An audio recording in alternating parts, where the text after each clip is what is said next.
আমাৰ সেইখন শ্ৰেণী ফুলাম গামোচাৰে সম্বৰ্ধনা জনাইছে। মানৱ প্ৰতীম দত্তক এটি বিদ্যালয়ৰ তৰফৰ পৰা স্মাৰকেৰে সম্বৰ্ধনা জনাইছে। লগৰীয়াবিলাকৰ লগত যেনেকুৱা লগৰীয়াৰ লগত থাকো তেনেকুৱাই আচাৰ আচৰণ আমাৰ হ'বলৈ আৰম্ভ কৰে। তোমাৰ আইনষ্টাইনৰ এজন ড্ৰাইভাৰ আছিলে আৰু সেই ড্ৰাইভাৰজনৰে সকলো মিটিঙলৈ যায় আৰু ড্ৰাইভাৰজনে আইনষ্টাইনৰ লগত যাওঁতে যাওঁতে আইনষ্টাইনে যি ভাষণ দিয়ে চব মনত ৰৈ গ'ল। এদিন গৈ থাকোঁতে ক'লে যে ছাৰ আপুনি যি কয় মোৰ আজিকালি চব মনত ৰৈ গ'ল, আপুনি নহ'লেও মই ভাষণ দি দিব পাৰিম আপুনি কোৱা আপোনাৰ নিচিনাকৈ। তেতিয়া আইনষ্টাইনে কি হ'ল এদিন ক'লে যে আজি মিটিংখনত মই ভাষণ নিদিওঁ তই দিবি, আৰু মোকতো আৰু চিনি নাপায়, আজিৰ নিচিনাতো আৰু ফেচবুক হোৱাটছআপ নাছিলে ষ্টেটাছ দি ধৰিব পাৰিব বা প্ৰফাইল চেক কৰি ধৰিব পাৰিব, হয়নে নহয়? তেতিয়া আইনষ্টাইনৰ এই ড্ৰাইভাৰজনে আৰম্ভ কৰি ধুনীয়াকৈ শেষ কৰিলে, আপুনি কওকচোন এইটো কি হ'ব? এই প্ৰশ্নটো ইমানেই সহজ, এইটো উত্তৰ মই নিদিওঁ, মোৰ ড্ৰাইভাৰজনে দিব। সেই মানুহজন ড্ৰাইভাৰজন আইনষ্টাইনৰ লগত থাকোঁতে থাকোঁতে জ্ঞান বুদ্ধিৰে ইমানেই সমৃদ্ধ হৈ গৈছিলে যে তেখেতে সেই ভাল কথাবোৰৰ সমান্তৰালভাৱে কিছুমান বুদ্ধিও শিকিব পাৰিছিলে। এতিয়া আমাৰ কিছুমান ক্ষেত্ৰত আমাক বুদ্ধি লাগে, বুদ্ধিয়ে আমাক সেই পৰিৱেশটোৰ লগত সহজ হ'বলৈ শিকায়। এটা সৰু সাধু কওঁ, তোমালোকে ঘৰচিৰিকা চৰাই দেখিছা নাই? ঘৰচিৰিকা দেখিছা? অ'কে। ৰাজকুমাৰীগৰাকীৰ আকৌ চখ আছিলে সাধু শুনা, সাধু শুনি খুব ভাল পায়। তাৰপিছত ৰাজকুমাৰীয়ে এটা চৰ্ত দিলে যে যি মোক সাধু শুনাই আমনি লগাব পাৰিব। প্ৰজন্ম সংঘাত মানে কি গম পাইছা? জানা নি কোনোবাই? জানানে নাজানা? আন্তঃপ্ৰজন্ম সংঘাত মানে তোমালোকে আমাৰ বয়সৰ মানুহবিলাকে ভাবোঁ যে আগৰ দিনৰ মানুহবোৰেনো কি ভাবে, তেওঁলোকেতো আৰু আমাৰ নিচিনা ডিজিটেল বা টেকনলজিকেল ইনষ্ট্ৰুমেণ্টবিলাক বস্তুবিলাক ব্যৱহাৰ কৰা নাছিলে, হয়নে নহয়? গতিকে আমাৰ বা তোমালোকৰ বয়সৰ মানুহবিলাকে ভাবোঁ আগৰ দিনৰ মানুহে আৰু কি জানে, আমাতকৈ আৰু জনা মানুহ নায়েই, হয়নে নহয়? আৰু আমি কিবা এটা বিচাৰিলে ইণ্টাৰনেট আছে, ইণ্টাৰনেটৰ সহায়ত আমি শিকি ল'ব পাৰোঁ। ঠিক তেনেকৈ আগৰ দিনৰ মানুহবিলাকেও ভাবে, পুৰণি মানুহবিলাকে, যে কালি পৰহি সিহঁতি সৰু ল'ৰা সিহঁতি কি জানে। এই যে সংঘাত, আমাৰ ইটোৱে সিটোৰ কথা নুশুনাৰ সংঘাত এটা আমাৰ মানৱ জাতিৰ মাজত আছে। লগত এইকাৰণে কৃতজ্ঞ হ'ব লাগে যে তোমালোকে মা দেউতাৰ কাৰণে পৃথিৱীখন দেখা পালা। বেলেগক কনভিন্স কৰাব পাৰিম, বেলেগক এই কথা মানিবলৈ বাধ্য কৰাই দিব পাৰিম যে কামটো মই নাই কৰা, হয়নে? কিন্তু মইতো নিজক কৈ দিব নোৱাৰোঁ যে মই কামটো নাই কৰা, পাৰিম জানো? মইতো জানোৱেই মই সেই কামটো কৰিছোঁ। গতিকে পৃথিৱীত কোনো মানুহে নিজকে ফাঁকি দিব নোৱাৰে। ৰাখিবা, তোমালোকে যেতিয়া বিদ্যালয়লৈ আহা তেতিয়া কিন্তু তোমালোক অকলে নাহা বিদ্যালয়খনলৈ। তোমালোকৰ ঘৰত চব আহে, জানা নাই? জানানে নাজানা? আহেনে নাহে? তোমালোকৰ ঘৰত চব আহে, পৰিয়ালৰ চব আহে, নাহে নি? অকলে আহা চাইকেল চলাই, হয়নে নহয়? তোমালোকে যেতিয়া বিদ্যালয়লৈ আহা তেতিয়া তোমালোকৰ মা দেউতা পেহা পেহী জেঠাই জেঠু ককা আইতা যি আছে সকলো লগত আহে।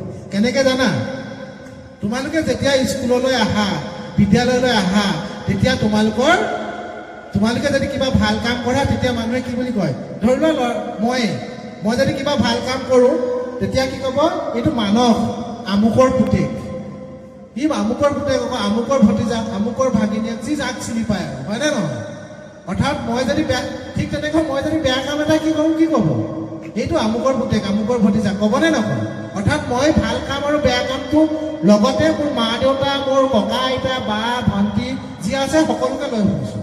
আৰু যেতিয়া তুমি স্কুলৰ পৰা উলটি যাবা, স্কুলৰ পৰা যাবা, তেতিয়া তুমি তোমাৰ স্কুলৰ প্ৰত্যেকজন শিক্ষাগুৰুক লৈ যোৱা লগত। তেনেকৈ গম পাইছানে? তোমালোক যেতিয়া স্কুলৰ পৰা যাবা, ক'ৰবাত যদি কাজিয়া পেচাল কৰা কি ক'ব? এইটো জোনকী ছমহীয়া আজি হায়াৰ ছেকেণ্ডেৰী ষ্টুডেণ্ট আকৌ ইউনিফৰ্মটো দেখিব, হয়নে নহয়? ক'বনে নকয়? অৰ্থাৎ তোমালোকে স্কুলখন লগত লৈ যোৱা। বা কোনোবাই যদি ছাৰ বাইদেউক চিনি পায় তেনেহ'লে ক'ব যে এইটো আমুকৰ স্কুলৰ ছাত্ৰ, আকৌ আমুকৰ স্কুলৰ ল'ৰা, এইটো আমুকৰ স্কুলৰ ছোৱালী, ক'বনে নকয়? গতিকে সদায় মনত ৰাখিবা, তোমালোকে স্কুললৈ আহোঁতে নিজৰ পৰিয়ালটোৰ লগতে তোমালোকৰ বিদ্যালয়খন লগত লৈ ফুৰা। এতিয়া ইয়ালৈ নতুনকৈ যিসকলে আহিছা বা যিসকলে আগতে পুৰণি আহিলে প্ৰথমতে কি কৰা বাৰু? প্ৰথমতে যিজন লগৰীয়া আছে তেওঁৰ নামটো আমি জানিবলৈ চেষ্টা কৰোঁ, হয়নে নহয়? তাৰপিছত আমাৰ ক্লাছ কোনে কৰিছে, বোলে আজি ফাৰ্ষ্ট পিৰিয়ডটো বিজ্ঞান হ'ল বা অংক হ'ল, ইংৰাজী হ'ল, কোনে কৰিছে সেই কথাটো আমি ছাৰ বাইদেউগৰাকীৰ নাম মনত ৰাখিবলৈ যত্ন কৰোঁ, হয়নে নহয়? আৰু যদি আমি সেই নামটো মনত নাৰাখোঁ আৰু ঘৰলৈ যাওঁ ঘৰত গৈ যদি দেউতাই সোধে তহঁতক বিজ্ঞান কোনে পঢ়াইছিলে পাই জানো নাজানে নহয় নামটো তেতিয়া কি ক'ব দেউতাই মা দেউতাই সেই নিজে পঢ়োৱা ছাৰ বাইদেউৰ নাম নাজানিলে কেনেকৈ হ'ব কয়নে নকয় আমি ছাৰ বাইদেউসকলৰ নামটো যেনেকৈ নতুনকৈ অহাৰ পিছত লগৰীয়াবিলাকৰ নামবিলাক জানো তেনেকৈ আমাৰ চৌপাশে থকা গছ গছনি আৰু চৰাই চিৰিকটিবিলাকৰ নামবিলাকো জানিব লাগিব তোমালোকক যদি কোনোবাই সোধে তুমি দেখা 20-20মান চৰাইৰ নাম কৈ দিয়া তেতিয়া কি হ'ব মইতো কৈ দিব পাৰিম হয়নে নহয় তেনেকুৱা লাগে নাই পাৰিম নে নোৱাৰিম চৰাইটো চিনাকি কৰি পিনি কৈ দিব পাৰিবা নাই মাতটো শুনিবা আৰু মোক ক'ব লাগিব এইটো কি চৰাই ঠিক আছে অ'কে চিনি পাইছা এইটো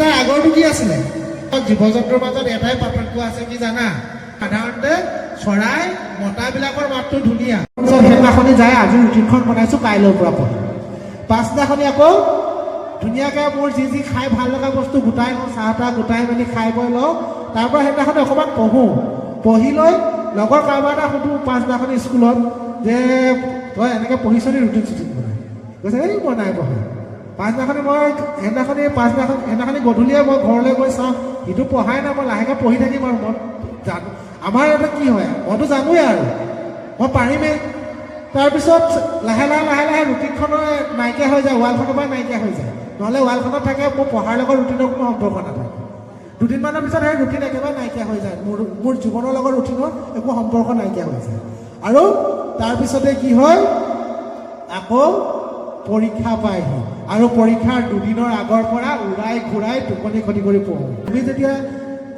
এজোপা গছপুলি ৰোৱা গছপুলিজোপা ৰুই পিনি যদি তাত পানী চানী নিদিয়া আৰু এমাহমানৰ পিছত একেলগে তিনি টিংমান পানী দি দিয়া গছজোপা বাচিব নাই সকলোৰে ভৱিষ্যত উজ্জ্বল কামনা কৰিছোঁ